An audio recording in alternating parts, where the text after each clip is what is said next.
Monitoring sa mga balay ilimnan sa Iloilo City, mas pasangkaron pa ang kapulisan matapos ang drug bypass operation sa Mandurriao. Pila ka party goers gintumod nga parokyano sa mga suspect. Si John Sala nakatutok live sa Barangay San Rafael, Mandurriao, Iloilo City. John?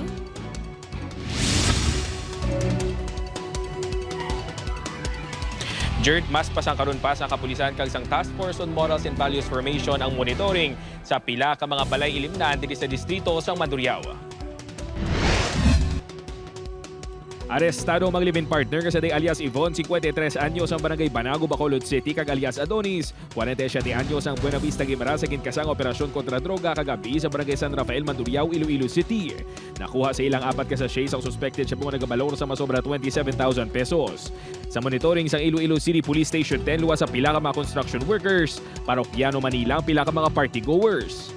Ang ilang nga targeted nga mga client or ang ilang nga mga ginabaligyan is a construction worker and at the same time ang ilang mga party goers. Bangod sa pagkadakop sa maglibing partner kapag ka-recover sang dako nga bultong illegal nga droga sa molo sang Martes, masugton pa ang pagmonitor sa kapulisan kag LGU sa mga establishmento nga naangot sa illegal drug trade.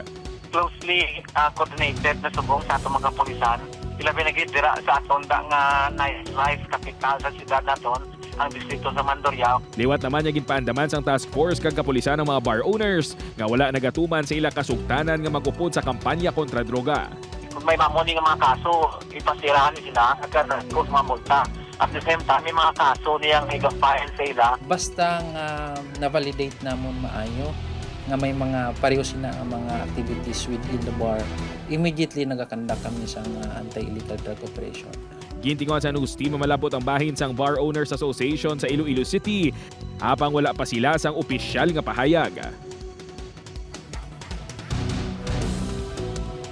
Jerd, suno kay Task Force on Morals and Values Formation Head Nestor Ocano nga mismo sa Iloilo City Mayor Jerry Treñas ang nagmando sa Iloilo City Police Station 10 kag 5 nga pasangkaron ng ila saturation drive kag monitoring sa ining mga establishmento. Jerd? Maraming nga salamat kapuso John Sala.